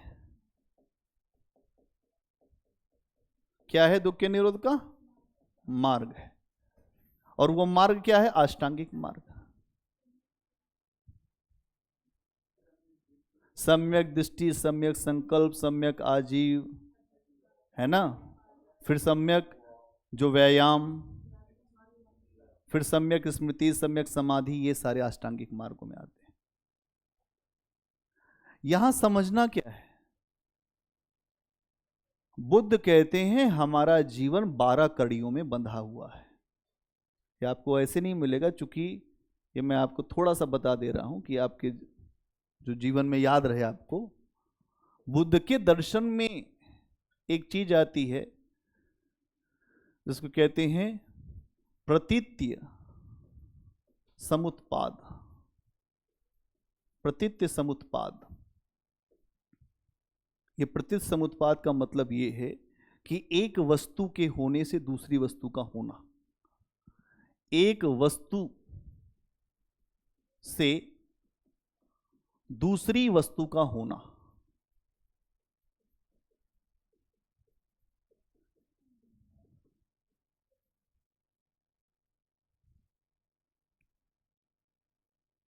प्रतीत समुत्पाद इनके दर्शन का मूल आधार है बुद्ध के।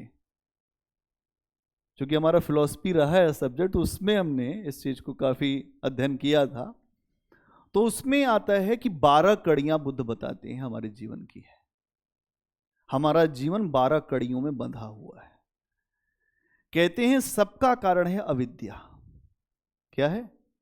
अविद्या। हम सब इसलिए फंसे हैं क्योंकि अविद्या। शिक्षा तो एक हमारे पास है, अविद्या का मतलब यह है कि जो झूठा है उसे हम एकदम सच्चा मानते हैं। इस दुनिया में जो कुछ भी झूठ है उसे हम सच मानते हैं, अविद्या। अविद्या के कारण ही बनते हैं संस्कार, अच्छे और बुरे। संस्कार से बनता है नाम और रूप। हमारा नाम होगा, रूप होगा। नाम रूप जब आपका होगा, आप एक व्यक्ति बन के आएंगे तो आपके पास होगा षडायतन, 6, एक आप 5 इंद्रियां और एक मन, इसको कहते हैं षडायतन। अब इसके तहत जब आपके पास ये सब चीज आएगी तो आप करेंगे स्पर्श, लोगों से मिलना जुलना। तो षडायतन, फिर स्पर्श। स्पर्श से या तो सुख मिलेगा या तो दुख मिलेगा। तो वास्तव में अगर आपको सुख भी मिल रहा है वो भी वेदना ही है। तो स्पर्श से वेदना, वेदना से फिर होगी तृष्णा। तृष्णा मतलब अइच्छा हो जाना, मतलब ये लगेगा कि क्या कर रहे हैं, जो घृणा टाइप की। तो स्पर्श से वेदना, वेदना से तृष्णा, तृष्णा से उपादान, फिर आप उसी चक्र में फंसते जाएंगे। उपादान से भव, भव मतलब फिर आपका जो जन्म होगा, फिर जाति, एक कोई जाति, फिर जरा और मरण, ये 12 कड़ियां हैं, हम इसी में उलझ के चलते रहते हैं। बुद्ध ने जब ध्यान किया तो उसके बाद उन्होंने इन्हीं 12 कड़ियों का निरोध किया। उन्होंने कहा मेरा जन्म नहीं होगा अब कभी। इसीलिए बुद्ध को निर्वाण की प्राप्ति हुई और उसको कहते हैं महाचक्र प्रवर्तन। मतलब जो निर्वाण, जो महापरिनिर्वाण, तो उनकी मृत्यु जब हुई थी तब उसको बोलते हैं। एक ज्ञान की अवस्था जो है वो ये है कि हम जिसको भी अपना मानते हैं वो हमको दुखी देता है। बुद्ध की फिलॉसफी का मेन मतलब ये है कि यह संसार दुखमय है। इस संसार में कोई किसी को सुख नहीं देता। सुख भी थोड़े समय के लिए, बाद में वो दुखी देगा। इसीलिए कहते हैं क्षणिकवाद। इनके दर्शन में एक चीज आती है क्षणिकवाद, कि हर क्षण हमारी जिंदगी जो है बदल रही है। इसी पे ही बहुत सारे जो फिल्मी गाने भी बने है ना। तो अब जो दर्शन देखने वाले लोग हैं उनको समझ में आया होगा, तो ये चीज आपको दिखेगी।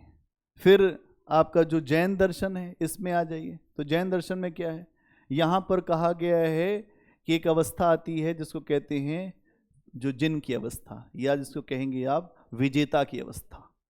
महावीर विजेता हुए। अच्छा, आप एक चीज और देखिए, बौद्ध दर्शन और जैन दर्शन में जो भी प्रवर्तक है वो सब राजा के पुत्र है। मतलब धन उनसे उनको कोई लगाव नहीं था। और दोनों ही दर्शनों में आपको एक बात समान दिखेगी, दोनों ही दर्शनों ने कर्मकांड का विरोध किया है। दोनों ही दर्शनों ने वर्ण व्यवस्था का विरोध किया है। दोनों ही दर्शनों ने धर्म के सरल रूप की बात किया है। तो यहां अगर हम देखें तो धर्म के सरलतम रूप की बात हो रही है। महावीर स्वामी को अगर आप देखें तो महावीर स्वामी ने जैन धर्म को एक नई ऊंचाई पे वो लेकर गए। 24 तीर्थंकर हुए हैं। 24वें तीर्थंकर महावीर स्वामी, 23वें पार्श्वनाथ। तो हम देखते हैं कि ये जो तीर्थंकर हैं, इन तीर्थंकरों पर आपको इतनी बात समझनी पड़ेगी कि इन्होंने मुक्ति का रास्ता चुना। बौद्ध और जैन धर्म में अंतर क्या है? जैनी एक्सट्रीम मार्ग की बात करते हैं। एक्सट्रीम का मतलब तपा देना है अपने आप को, काया क्लेश। अगर आप याद करिए तो चंद्रगुप्त मौर्य भी इसी तरह से, अगर आप देखते हैं तो अपने शरीर को छोड़ता है। अपने गुरु भद्रबाहु के साथ वो चला गया था श्रावण बेलगोला दक्षिण भारत में। मतलब अकबर कह रहा, अशोक का दादा चंद्रगुप्त मौर्य, वो चला गया था कहां? श्रावण बेलगोला। क्यों? क्योंकि उसके राज्य में अकाल पड़ा था और उसने संलेखना पद्धति से अपने प्राण को त्याग दिया था। वो जैनियों की पद्धति थी। उसमें क्या होता है, मरने से पहले खाना पीना सब कुछ छोड़ दिया जाता है और फिर अपने शरीर को, बाद में जो हमारी शरीर भी है वो भी जानवरों का आहार होती है। जाते जाते भी किसी का पेट भर के जाना नहीं। अब गांधी जी सीखे थे तो अच्छी बात है, ये तो सीखे तो अच्छा किए, देश को कम से कम आजाद कराए। बहुत सारे लोग शिक्षित हुए लेकिन महात्मा गांधी की तुलना में नहीं है। आप इस बात को समझिए कि यहां पे जो दर्शन है, जैनियों का दर्शन क्यों प्रसिद्ध नहीं हुआ? क्योंकि जैनियों का दर्शन सबके लिए संभव नहीं था। बौद्ध दर्शन जो है सबके लिए स्वीकार हुआ। क्यों? क्योंकि बुद्ध ने मध्यम मार्ग की बात किया था। बुद्ध जब निकले अपने घर से तो अलार कलाम मिले उनको, पहले गुरु अलार कलाम। फिर उनको मिले रामपुत्र, फिर उनसे उन्होंने शिक्षा लिया। फिर उसके बाद वो आगे बढ़े। फिर उनको मिले 5 ब्राह्मण।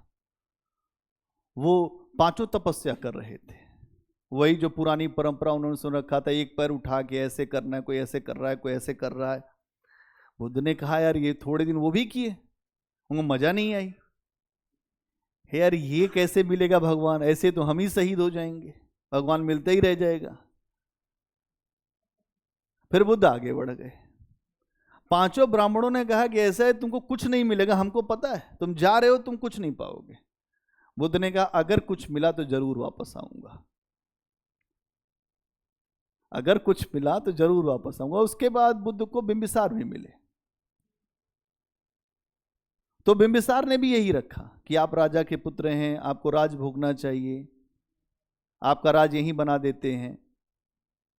बुद्ध ने कहा हम अपना राज्य खुद छोड़ के आए, एक इकलौती संतान थे हम अपने पिता के, हमें राज्य नहीं चाहिए, हम कुछ और ढूंढने आए हैं, हमको कुछ और चाहिए, और अगर हमें कुछ और चाहिए तो अगर हमें वो मिला तो मैं जरूर आपसे मिलूंगा। तो बिंबिसार से भी मिले थे बुद्ध। इसलिए बुद्ध ने जिसको जिसको वादा किया था, प्रॉमिस किया था, जब उनको ज्ञान मिला तो बुद्ध उसके बाद आए और बुद्ध ने सबको संतुष्ट किया। तब बुद्ध जब आगे बढ़े तो बुद्ध ने मध्यम मार्ग, इसीलिए बुद्ध का रास्ता क्या है? मध्यम मार्ग है। बुद्ध ने खीर खाई एक महिला के हाथों, उन्हें आवाज आई कि तुम अपने आप को ऐसा रखो कि जी सको, तो बुद्ध ने खीर खाकर जो बोधि वृक्ष के नीचे कई वर्ष तक तपस्या किया। 7 वर्षों के बाद बुद्ध को संबोधि मिली और बुद्ध को सारे जन्मों की कहानियां पता चली। इसी को कहते हैं जातक कथा। बुद्ध के पूर्व जन्मों में बुद्ध ने क्या क्या किया है। हम आप यहां बैठे हैं, हमारा एक ही जन्म नहीं होगा। अगर आप जन्म की संकल्पना मानते हैं तो आपको ये मानना पड़ेगा कि हमारे आपके कई जन्म हो चुके हैं। यहां कोई भी ऐसा व्यक्ति नहीं है कि जो एक ही जन्म में, इसी जन्म में केवल आप हैं। अभी आप और अनंत जन्मों की यात्रा करेंगे, ये रोटेशन है। इसी को बुद्ध ने द्वादश निदान कहा है। इसी जन्मों की श्रृंखला को तोड़ने का जो मार्ग बताया बुद्ध ने, वो अष्टांगिक मार्ग। अष्टांगिक मार्ग और कुछ नहीं। इसीलिए बुद्ध की फिलॉसफी भारत में अभी नहीं है या बहुत कम बची, लेकिन आज पूरी दुनिया में आप देखेंगे बुद्ध बहुत ज्यादा माने जाते हैं। चाइना जो आपका इतना बड़ा विरोधी है, वहां की आधी आबादी बुद्ध को मानती है। जापान, थाईलैंड, कंबोडिया, वियतनाम, ये सारे देश बुद्ध को मानने वाले हैं। क्यों ऐसा है? आज भी बुद्ध जब अंतर्राष्ट्रीय संबंधों की बात करते हैं तो बुद्ध का नाम लेते हैं बार बार, कि बुद्ध ने सबके सह अस्तित्व की बात की। आपके पंचशील के जो सिद्धांत है ना, जो आपकी विदेश नीति का मूलाधार है, वो बुद्ध से ही निकल के आता है। बुद्ध ने कहा हम भी जिए और तुम भी जियो। तो यहां समझना पड़ेगा कि बुद्ध की फिलॉसफी में क्या क्या विषय रहा, जो वर्तमान में भी आप हिस्ट्री पढ़ रहे हैं। हिस्ट्री की वर्तमान में प्रासंगिकता क्या है? क्यों पढ़े हम इतिहास? तो इतिहास इसलिए पढ़ें कि इतिहास हमें एक समझ देता है कि हम क्या करें और क्या ना करें। तो यहां पर हमने समझ लिया, जैनियों को भी समझ लिया, बौद्ध को भी समझ लिया, उपनिषद भी समझ लिया, और भौतिकवादी दर्शन पे आ जाओ। भौतिकवादी दर्शन क्यों आया? क्योंकि 6ठी शताब्दी ईसा पूर्व 600 BC में जब उत्तर वैदिक वर्णवादी व्यवस्था, कर्मकांड बहुत ज्यादा बढ़ गए, तो कुछ वर्गों ने कहा ना हम ईश्वर को मानेंगे, ना आत्मा को मानेंगे, न किसी को नहीं मानेंगे। उन्होंने कहा यह जगत दिखता है, यही सत्य। और यूरोप के पुनर्जागरण में यही बात आएगी। यूरोप के पुनर्जागरण में कहा गया यह लोक ही सही है, यह लोक में मानव दिख रहा है तो मानव को महत्व दो। यहां पर यही बात है। इन्होंने कहा कि संसार में मानव के लिए ही सब कुछ है, न आत्मा है, न परमात्मा है, न हमको किसी से डरना है। जो कुछ है वो हमारे लिए है। तो खाना है, सब कुछ यही मिट जाना है, जलने के बाद हम इसी शरीर में मिल जाएंगे, तो कुछ है नहीं हमारा। हमें मिट्टी में मिलना है तो हम फिर आराम से मिले, क्या चिंता करने की बात है। लेकिन इसमें समस्या ये हुई, खाओ पियो मौज करो में पीने पे लोगों ने बड़ा ध्यान दिया। विश्व में अभी आप देखें तो शराब पीने वालों की संख्या बढ़ती ही जा रही है, बढ़ती ही जा रही है। प्रोग्रेसिव का मतलब है कि रात में पीते हो आप, है कि नहीं? अभी आप अधिकारी नहीं बने हैं, अभी आप थोड़ा सा और आगे, अभी आपको तो बहुत कुछ देखना है इस जीवन में। अभी आप एकेडमी पहुंचेंगे, वहां पर भी आपके परीक्षण होंगे कि बैकवर्ड क्लास से आ रहे हैं, लग रहा है पीछे पिछड़ा समाज होगा, इसीलिए कभी देखे नहीं है। अब ये आपके मन में जैसे ये बात आए कि तुरंत आप कहेंगे लाओ एक गिलास थोड़ा मुझे भी दो। हम हॉस्टल में रहे हैं, वहां पे ये सब चीजें होती हैं।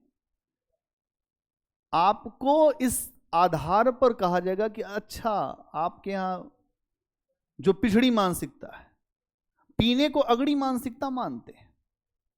इसीलिए वेस्टर्न एजुकेशन के बाद इंडिया में जो लोग पढ़े लिखे आए, उन लोगों ने अपने आप को इसी तरह का बनाया कि शाम को एक बौद्धिक चर्चा होनी चाहिए, उसमें पैक होना चाहिए। बड़े बड़े यूनिवर्सिटी में आप चले जाइए, बड़े बड़े जो थिंक टैंक, उनसे मिल लीजिए आप जाके कभी।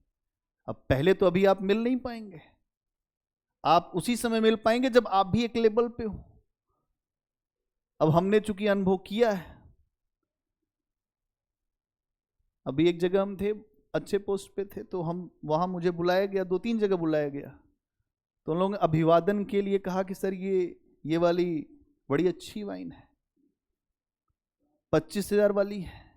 हमने कहा यार, कहीं इसको पीने से अमृत तो मिलता है, अच्छा लगता है। हम कहें अमृत तो मिलता हो चाहे नरकत तो मिलता हो, अपना काम इससे नहीं है। इससे बचने के लिए आपको बहुत ज्यादा विल पावर चाहिए। तो यहां आपको यह समझना पड़ेगा कि चार्वाक दर्शन का असर यह है कि खाने और पीने पे बहुत ज्यादा जोर है। कुछ भी खाओ, कोई पाप नहीं, कोई पुण्य नहीं, कुछ नहीं लगता हमें। तो लोगों के अनैतिक होने का खतरा चार्वाक दर्शन से बहुत हुआ। और आज यूरोप में आप देखिए तो यूरोप में यही है, न कोई संबंध बचा है, न कोई पाप, न पुण्य, कुछ नहीं, अशांति ही अशांति है। पैसा है लेकिन अशांति है। तो यूरोप का आदमी आ कहाँ रहा है? भारत। फिर वो जो वृंदावन जा रहा है, फिर वहां नाचने लग रहा है राधे राधे, क्योंकि अशांति है उसके दिमाग में। तो भारत में क्या है? शांति उसको मिलती है। तो सब चीजों का मतलब ये है कि ना तो चार्वाक दर्शन पे ही कंप्लीट आपको जाना है। उस समय चार्वाक दर्शन को मान्यता नहीं मिली, लेकिन वर्तमान में चार्वाक दर्शन की मान्यता बढ़ती ही जा रही है समाज में। खाने पीने रहने को ही आपकी शिक्षा का मूलाधार मान लिया गया है कि अगर आप शिक्षित हैं तो ये सारी चीजें जानते होंगे, ये सारी चीजें करते होंगे, तो आप शिक्षित हैं, नहीं तो आप शिक्षित नहीं हैं।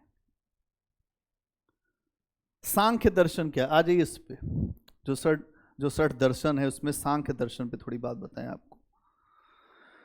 सांख्य दर्शन में अगर आप देखेंगे तो ये कहा गया है कि ये जो दुनिया है, इस जगत का जो कारण है, वह ईश्वर नहीं है। इस जगत को ईश्वर ने नहीं बनाया है। जगत अपने आप नित्य चल रहा है, इसका रोटेशन हो रहा है, और एक सत्ता है जिसको कहते हैं पुरुष, जो ईश्वर का रूप है, और जो पुरुष है उसी के द्वारा बनाई गई है प्रकृति। तो प्रकृति और पुरुष के ही मेल से ईश्वर बना है। 1-2 लाइन लिख दो। सांख्य दर्शन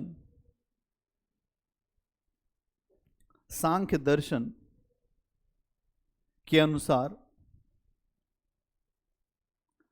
जगत का कारण ईश्वर नहीं है, जगत का कारण ईश्वर नहीं है।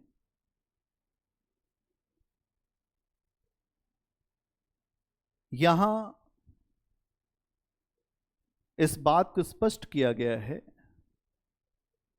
पुरुष, और यहां इस बात को स्पष्ट किया गया है कि पुरुष और प्रकृति के सम्मिलन से, पुरुष और प्रकृति के नेचर, प्रकृति के सम्मिलन से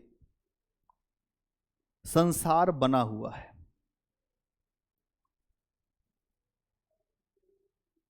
संसार बना हुआ है।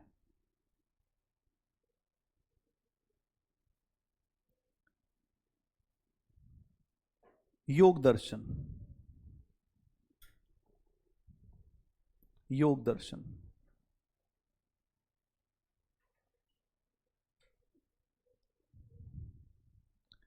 क्या है योग दर्शन में? अगर आप देखेंगे तो 4 रास्ते बताए गए हैं ईश्वर से जो जुड़ने के: योग, कर्म, भक्ति और ज्ञान।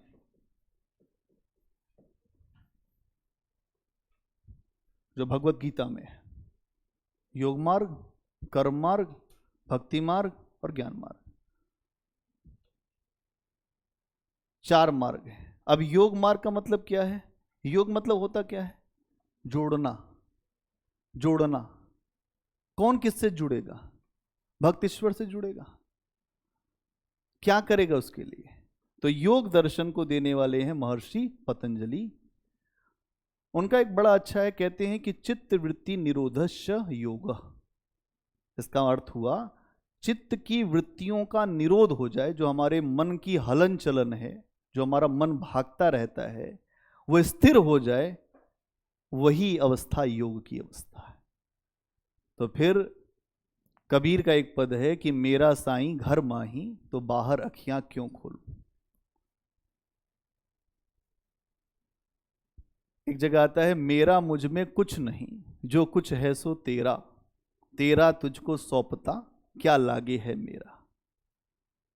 मतलब जो कुछ है वो ईश्वर का ही है। वो तब पता चलेगा जब आपकी चित्त की वृत्तियां निरोध हो जाए, और चित्त का निरोध होना आसान नहीं है। उसके लिए हमें करना पड़ेगा योग, और योग होता है श्वास के द्वारा। अब श्वास की बात जब आती है तो मीराबाई का एक भजन है, श्वासों की माला। एक माला तो आप पहनाते हैं बाहर ईश्वर को, एक माला आपके भीतर चल रही है। ये नाथ योगियों की परंपरा में भी है। एक श्वास है जो आपकी, जिसको कहते हैं चंद्र नाड़ी, और एक श्वास है जिसको कहते हैं सूर्य नाड़ी। श्वासों के ऊपर जिसका नियंत्रण हो जाता है वही योगी होता है। कुछ समझ में आ रहा है कि ऊपर से जा रहा है? आ रहा है समझ में? तो श्वास का मतलब क्या है? यहां पर कह रहे हैं योगिक अभ्यास के माध्यम से श्वास को नियंत्रित करिए। श्वास को नियंत्रित करके उसमें ईश्वर के नाम को घोल दीजिए। अब ईश्वर का नाम कैसे घोलेगा? अब ये घोलने के लिए ही मन, लोग पूजा करते हैं, बैठते हैं, कोई अगरबत्ती जला देता है, सुबह कहता है हे भगवान सब कुछ जानते हो आप। ये पूजा नहीं है, ये बाहरी पूजा है। भारत में धर्म क्या है? बाहरी पूजा का नाम धर्म है। आप मंदिर नहीं गए तो आप धार्मिक नहीं, आप मस्जिद नहीं गए आप धार्मिक नहीं। धर्म का लेना देना है नहीं इससे। धर्म बेसिकली धारण करने योग्य होता है, जो रक्षा कर सके। भारत में धर्म ने तो विनाश किया है, क्योंकि यहां धर्म का मतलब ही कोई नहीं जानता। यहां धर्म छूने से खत्म हो जाता है। यहां धर्म किसी को देखने से समाप्त हो जाता है। धर्म यहां किसी के हाथ से खाना खाने से समाप्त हो जाता है। तो भारत का धर्म जो है वो छुई मुई का पौधा है, जिसको छू दो तो मुरझा जाता है। इसीलिए धर्म बेसिकली अंतःकरण का विषय है, जो आपको भगवत गीता में दिखता है। धर्म को समझने के लिए हमें इस बात को समझना पड़ेगा। तो यहां हम धर्म को इस रूप में देखें तो योग दर्शन में क्या है कि अगर हम देख रहे हैं तो यौगिक क्रियाओं के माध्यम से, जिसमें श्वास, एक लाइन लिख दो, योग दर्शन, हां,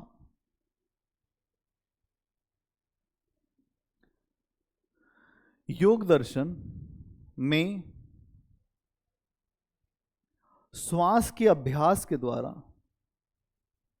योग दर्शन में श्वास के अभ्यास के द्वारा ईश्वर को जानने की बात कही गई है। इसका अर्थ है जानने की बात कही गई है, इसका अर्थ है चित्त की वृत्तियों का निरोध। इसका अर्थ है चित्त की वृत्तियों का निरोध।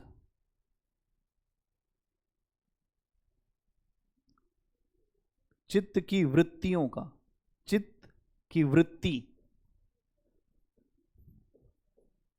चित्त की वृत्ति,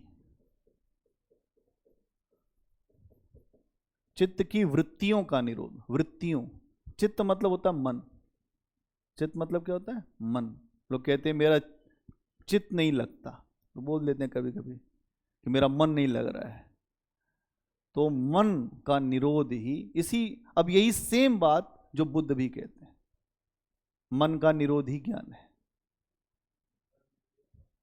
निरोध, चित्तवृत्तियों का रुकना। और ये रुकना जो है बड़ा कठिन काम है। अर्जुन ने कृष्ण से यही प्रश्न किया कि मन नहीं रोक पाता हूं मैं क्या करूं, युद्ध लड़ने का मन भी नहीं करता। कृष्ण ने कहा यार तुम वैसे भी कुछ नहीं कर पाओगे, तुमसे युद्ध हो ना पाएगा।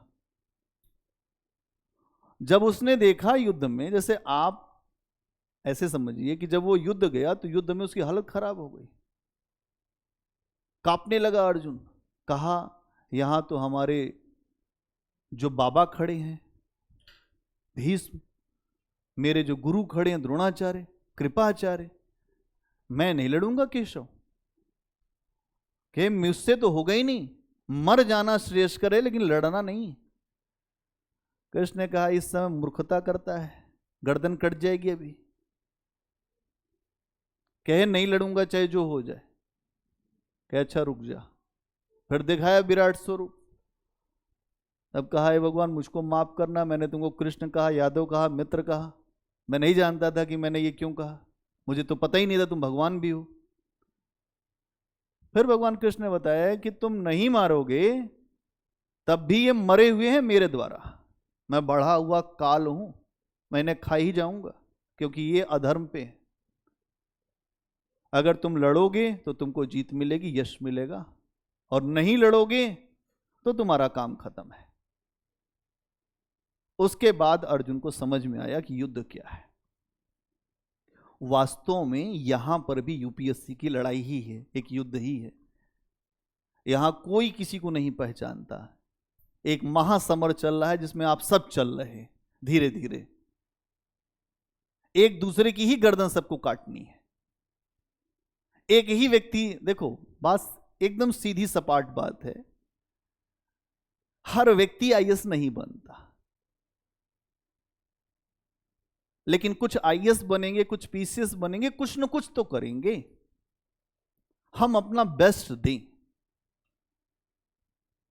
कंप्लीट, कि हमें कोई मलाल ना रहे। जैसे हमने तैयारी की, हमें कोई मलाल नहीं है। हम आपको पढ़ा रहे, हमने बहुत जगह पढ़ा है, हमें अब लगता है कि हमने जो पढ़ा था वो सार्थक है। जब नहीं हुआ था तब ये लग रहा था कि यार क्यों नहीं हुआ। फिर मुझे ये समझ में आया कि ईश्वर जो करता है वो ठीक है। हम स्टेट पीसेस में कभी गए नहीं, क्योंकि हमें उससे अच्छी स्थिति में हम थे, असिस्टेंट प्रोफेसर पे थे, तो हमारे लिए कोई समस्या नहीं थी, एक अच्छा सम्मान था, अच्छा लगता था। फिर इस क्षेत्र में आए तो जैसे लगा कि अपनी मूल आत्मा से ही जुड़ गए हो, क्योंकि यहां पर अपना समय बिताया था, वापसी किया बहुत लोगों के कहने पर। क्योंकि आप जानते हैं कि नौकरी करने वाला व्यक्ति जो होता है उसकी मानसिकता बहुत छोटी हो जाती है। लेकिन फिर भी मैंने अपने आप को उत्साहित किया और फिर मैं वापस आया, और यहाँ पर चीज़ों को लेकर बच्चों से जब बात करते गए तब चीज़ें ये समझ में आई कि हाँ, बच्चों की सफलता में भी कुछ काम किया जा सकता है। और अपना उद्देश्य यही है कि जो श्रीमन आईएएस, इसका उद्देश्य यही है कि अगर कोई बच्चा मेहनती है तो उसको एक नया तरीका मिले हमारे यहाँ, वो कुछ सीख पाए, इन्वायरमेंट यहाँ कैसा रहे कि उसको लगे कि नहीं हम भी कर सकते हैं। क्योंकि भीड़ में तो कुछ भी कोई नहीं कर पाएगा। सही रास्ता क्या होना चाहिए, उसके लिए आप अपने ऊपर पहला विश्वास करिए, और जो कुछ यहां बताया जाए उसके ऊपर काम करिए। क्योंकि मैं कोई ऐसी बात आपको नहीं बताऊंगा जो अनुभव की हुई नहीं है। वो अनुभव की चाशनी से निकले हुए, चाशनी क्या होती है जिसमें कोई मिठाई बनती है, तो शक्कर से ही निकले हुए सारी बातें रहेंगी, और आपको उस पर अपने आप आगे ही बढ़ना है। कोई दिमाग मत लगाइए, अभी मत लगाइए, हो जाएगा तब दिमाग लगाइएगा, तब भले मत पहचानना। अभी पहले होने का प्रयास करो। हमारी एक विद्यार्थी है डॉक्टर मंजू, IAS है अभी, तो अब भी हमारी कई बात होती, मैं कहता हूं कि तुम अच्छे से काम करो, बस यही हमारे लिए है। हम काम करने पे हम चाहते हैं आप काम करोगे तो हमें लगेगा हम काम कर रहे हैं। तो अपनी पूरी शक्ति आप लगाओ, हमारी शक्ति आपके साथ है। इसीलिए राम की शक्ति पूजा हिंदी साहित्य में एक है, उसमें है कि शक्ति की करो मौलिक कल्पना, करो पूजन, छोड़ दो समर जब तक सिद्धि ना हो रघुनंदन। शक्ति की करो मौलिक कल्पना। तुम यहां बैठे हो, मौलिक कल्पना करो, बैठ के लिखते पढ़ते रहो। जब तक सिद्धि ना हो तब तक युद्ध को छोड़ दो, तब तक परीक्षा नहीं देनी है। शक्ति की करो मौलिक कल्पना, करो पूजन। अभी पूजन करो बैठ के। तो पूजन करने का मतलब ये नहीं कि आपको यहां पर ध्यान करना है, लिखना है, याद करना है, तैयार करना है, पेपर देखना है। छोड़ दो, तब तक छोड़ दो रणभूमि। इसीलिए शक्ति की मौलिक कल्पना होती है, और फिर आपको सफलता मिलेगी ही मिलेगी, इसमें कोई संदेह नहीं। तो आज के लिए इतना ही। अब फिर मिलूंगा मैं मंडे को आपसे।